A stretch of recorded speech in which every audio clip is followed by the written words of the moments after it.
வணக்கம், இது Rajapriyan review. Already பாத்தீங்கன்னா சாண்ட்ரா வெர்சஸ் திவ்யா லேசா ஒரு பொறி கிளம்புச்சு.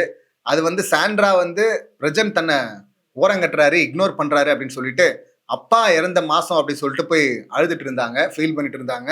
அப்ப சோகமா இருக்கிறாங்க அக்கா, காமெடி பண்ணுவோம்னு சொல்லிட்டு திவ்யா காமெடி பண்ண, ஏன் அப்பா செத்தது உங்களுக்கு காமெடியா அப்படின்லாம் சொல்லிட்டு கவுண்டர் மேல கவுண்டர் மேல கவுண்டர் போட்டே இருந்தாங்க. அதுக்கப்புறம் இதுக்கு மேல பேச முடியாது, நான் கிளம்புறேன் அப்படின்னு சொல்லிட்டு திவ்யா அங்கிருந்து வாக் அவுட் பண்ணிருப்பாங்க.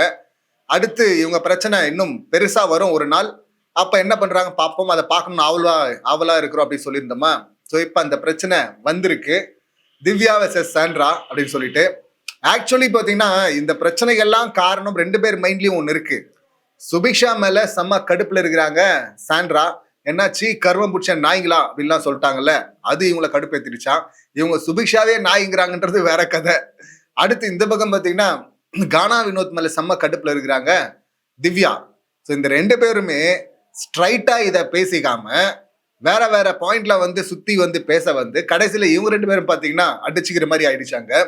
இங்க நடுவுல பிரஜன் வழக்கம் போல என்ன பண்றதுன்னு தெரியாம அவர் வந்து டைவர்ட் பண்ண ட்ரை பண்ணாரு.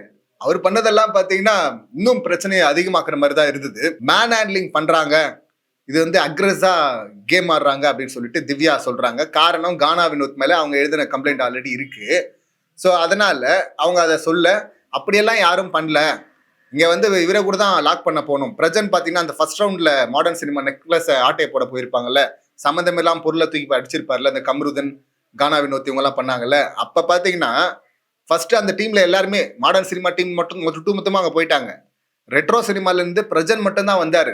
வந்த பிரஜனை அப்படியே சைட்ல இழுத்துட்டு போயிட்டாங்க சாண்ட்ரா. அப்ப வந்து அதை சொல்றாங்க, அவரை என்னாலே பிடிக்க முடியல அப்படின்னும் போது அவர் சொல்ற, என்ன 7-8 பேர் லாக் பண்ணிட்டாங்க அப்படின்னும் போது 7-8 பேர் லாக் பண்ணாங்க, நான் உதறி தள்ளிட்டு போறதுக்கு எவ்வளவு நேரம் ஆகும் ரம்யாவை, ஆனா நான் பண்ணல அப்படின்லாம் அவர் சொல்லிட்டு இருந்தாரு.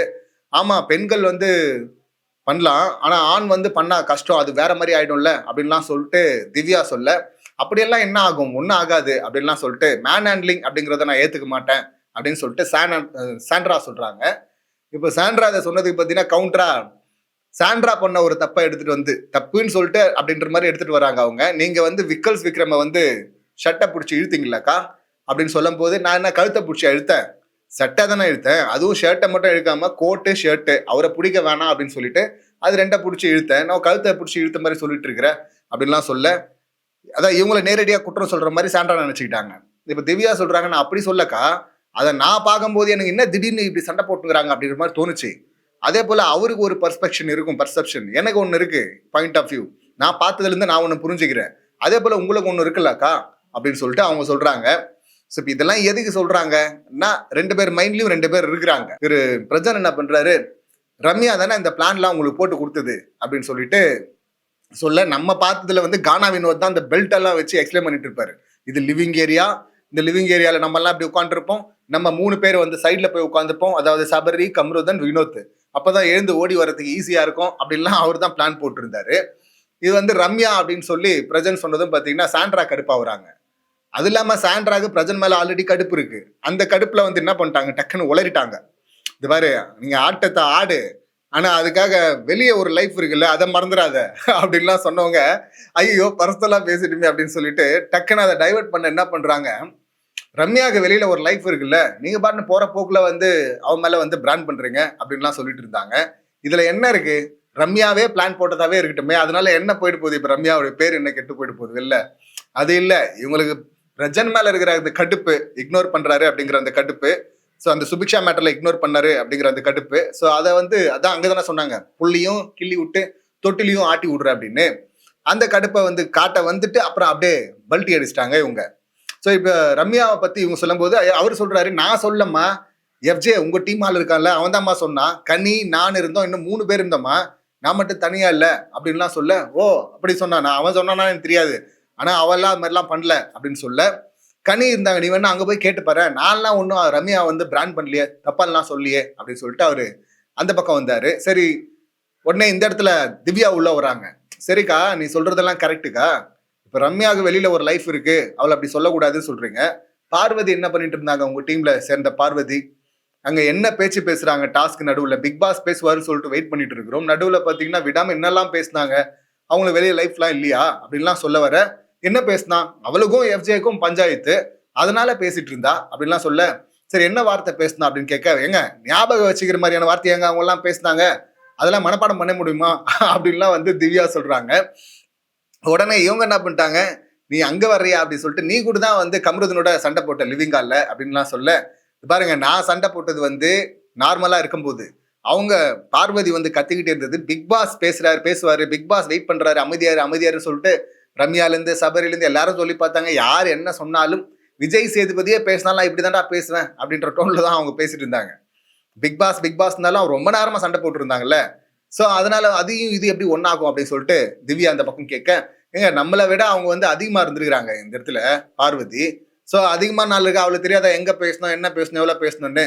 உண்மைதான், அவ்வளவு நாள் அதிகமா இருந்திருக்கிறாங்க பார்வதி. அவ்வளவு நேரம் அவ்வளவு முறை சொதப்பி இருக்கிறாங்க, இல்ல இந்த மாதிரி தப்பு தப்பா பேசுறாங்க, பேசக்கூடாத இடத்துல பேசுறாங்க. ஆனாலும் ஒன்னும் கண்ட்ரோல் பண்ண முடியல. பாரு பாரு பாரு பாரு பாரு பாரு பாரு பாரு விஜேஎஸ்ஏ வந்து அது மாதிரி புலம்பிட்டு தானே இருந்தாரு. விஜேஎஸ் கத்தியே ஒன்னும் கேட்கல இல்ல அந்த எஃப்ஜே வர்சஸ் பிரஜன் பஞ்சாயத்துல, தம்பி துள்ளுறான் சார் அப்படின்னு சொன்னாங்கல்ல. அப்ப எல்லாருமே அவங்களுக்குள்ள வந்து பேசிட்டு தானே இருந்தாங்க. போஸ்ட் நிக்கிறாரு, அவருக்கு மரியாதையே இல்லாம இவர் பாரு பாரு பாரு பாருன்னு கத்துனாலும் அதை கண்டுக்காம அவங்க என்ன நினைக்கிறாங்களோ அதை பேசிட்டே தான் இருந்தாங்க பார்வதி. பார்வதி யாராலும் கண்ட்ரோலே பண்ண முடியல. ஹோஸ்டுக்கே மரியாதை இவ்வளவுதான் அப்படின்னா அப்ப பிக் பாஸ்க்கு எங்க மரியாதை கொடுக்க போறாங்க? பிக் பாஸ் சொன்னார்ல, என்னன்னா முட்டாள் நினைச்சீங்களா நீங்க? ஒண்ணு நான் முட்டாளா இருக்கணும், இல்ல நீங்க முட்டாளா இருக்கணும். எத்தனை முறை சொல்றது, இன்னும் மைக்க மூடிட்டு பேசாதீங்க அப்படின்னு சொல்லிட்டு திரும்ப திரும்ப பண்ணிட்டு இருக்கீங்க. கேமரால ரெக்கார்ட் ஆகுது, அது தெரியுதா இல்லையா உங்களுக்கு அப்படிலாம் கழுவி ஊத்துனார்ல. ஆனாலும் திரும்ப அவங்க அதான் பண்ணிட்டு இருக்கிறாங்க பார்வதி. சோ இது பார்வதி இப்படி சொல்ல, பார்வதி மேட்ரு அவங்களுக்கு தெரியாதா? ஆனாலும் நான் பார்வதி தப்புதான் பண்றா, ஆனாலும் நான் சொல்லி புரிய வைக்க ட்ரை பண்றேன் அப்படின்லாம் சொல்லிட்டு இந்த பக்கம் இவங்க. ஸோ ரெண்டு பேர் மைண்ட்லயும் பாத்தீங்கன்னா வேற வேற விஷயம் இருக்கு. அதை ஸ்ட்ரைட்டா அவங்க பேசலாம். இப்ப பார்வதியை பத்தி நீ இவ்வளவு பேசுறிய, பார்வதி வந்து இந்த வீட்டுல இதுக்கு முன்னாடி நான் வந்ததுல இருந்து பாக்குறேன், யாருமே நாய்ங்கிற லெவல்ல எல்லாம் வார்த்தையை விட்டதில்ல. முதல் முறையா நாயின்னு சொல்றதா அதை இப்பதான் கேட்கிறேன் அப்படின்னு சொல்லிட்டு இப்பதான் சாண்ட்ரா உள்ளுக்குள்ள வச்சிருக்காங்கல்ல சுபிக்ஷா மேல கடுப்பு, அந்த கடுப்பு எடுத்து சொல்றாங்க. ஏன்னா இப்போ சாண்ட்ராக்கு என்னன்னா அந்த டீம்ல இருக்க எல்லாரையும் சொன்னா அப்ப என்ன தானே நாயின்னு சொல்றா. இவங்க ஸ்கூபிடுன்னு சொல்லிட்டு வேற ஒரு விளக்கம் கொடுத்துட்டு இருக்காங்க. நாயின்னு தான் சொல்றாங்க அவங்க. நிறைய இடத்துல ரெஜிஸ்டர் பண்ணிட்டு இருக்காங்க ஸ்கூபிடுன்னு சுபிக்ஷாவை. அதுக்கு வேற ஒரு உதாரணம் சொல்றாங்க, அதை ஏத்துக்க முடியாது.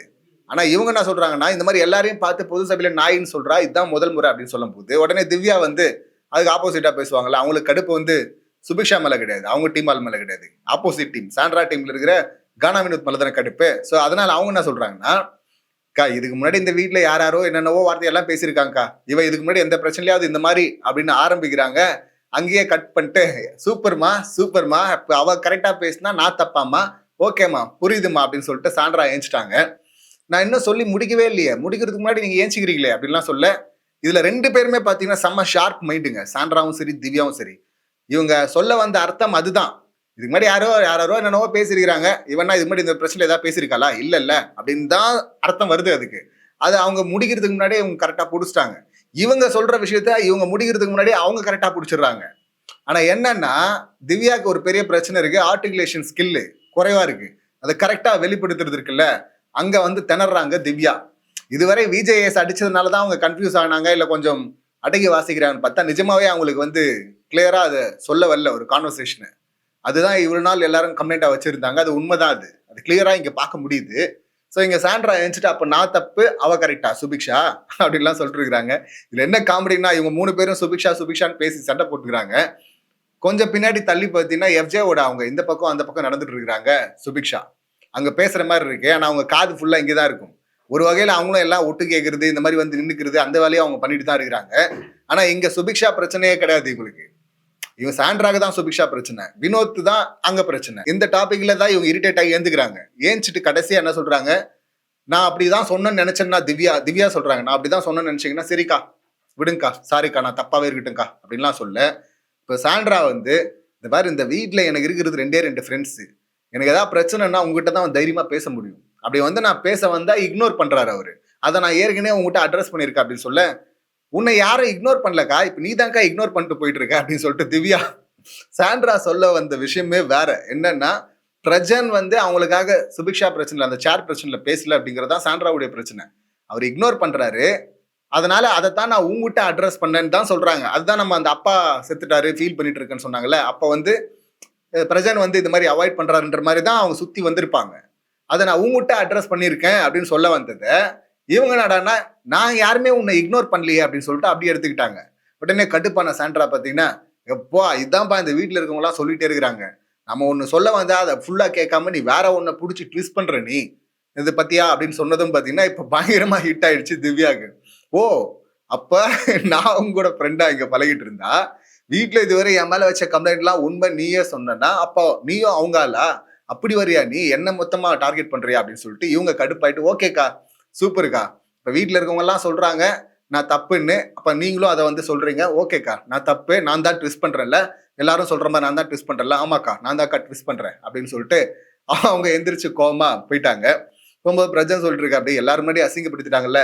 இதுக்கு நடுவுல பாத்தீங்கன்னா, இந்த நாயின்னு சொன்னது தப்பு அப்படின்னு சொல்லிட்டு சாண்ட்ரா நிக்க, உன்னை இப்படின்னு சொன்னதுக்கு வந்து வினோத் இப்படின்னு சொல்லி பேச வந்து உனக்கு கடுப்பாச்சு இல்ல, அப்ப நாயின்னு சொன்னது வந்து கடுப்பா இருக்கும்லன்னு சொன்னா, அதுக்கு திவ்யா சொல்றாங்க நாயின்னு சொல்றதும் இப்படி இப்படி இப்படின்னு சொல்லிட்டு ஒரு 10 முறை வந்து இது மாதிரி டார்கெட் பண்றதும் ரெண்டும் ஒண்ணா அப்படின்னு சொல்லிட்டு அவங்க. சோ இப்ப இதுல இருந்து புரியுதா, இந்த மேட்டர் தான் இவங்க 2 பேர் மைண்டுக்குள்ள ஓடிட்டு இருக்கிற மேட்ரு. அதை நேரடியா பேசாம இது வந்து இவங்க தப்பு, இவங்க வந்து ரம்யா தப்பு அப்படின்னா இல்ல ரம்யா தப்பு இல்ல அப்படிங்கிறது, அவங்க வந்து விக்கல்ஸ் மேல நீங்க ஹேண்டில் பண்ணது தப்புன்னு அவங்க சொல்றது. ஸோ இந்த மாதிரி மாத்தி மாத்தி மாத்தி மாத்தி சுபிக்ஷா தப்பு இல்லைன்னு அவங்க சொல்றது, இப்படிதான் போயிட்டு இருந்தது. இதுல வந்து டோர்ல கூட வந்து கை மாட்டிக்கிட்டு அடிபடுது. அதெல்லாம் வந்து கம்ப்ளைண்ட் எல்லாம் எடுத்துட்டு போய் மத்தவங்க மேல எழுத முடியுமா, விக்கல்ஸ் மேல சொல்ல முடியுமா, இவங்க மேல சொல்ல முடியுமா அப்படின்னு சாண்ட்ரா சொல்லிட்டு இருந்தாங்க. அது கூட ஒரு காரணமா இருக்கும். ஏன்னா திவ்யா வந்து கானா வினோத் மேல வைக்கிற கம்ப்ளைண்ட் என்னன்னா, என் கை எப்படி ஆச்சு பாருங்க அப்படின்றாங்கல்ல. அது எப்ப ஆச்சுன்னா, அந்த டோர்ல இவங்க எடுத்துட்டு ஓடுவாங்க, பிடிக்கிறதுக்கு பின்னாடி கானா வினோத் ஷர்ட் அவங்க பிடிப்பாங்க, வாசலுக்கு வந்துருவாங்க, அவர் டோருக்குள்ள பூந்து ஓடுவாரு. அப்ப கம்ருதன் பின்னாடி ஓடி வருவார் பாத்தீங்கன்னா, டோரை நல்லா திறந்து விட்டு ஓடுவாரு. திறக்கும் போது பாத்தீங்கன்னா இவங்க கையில அடிபட்டு இருக்கும்.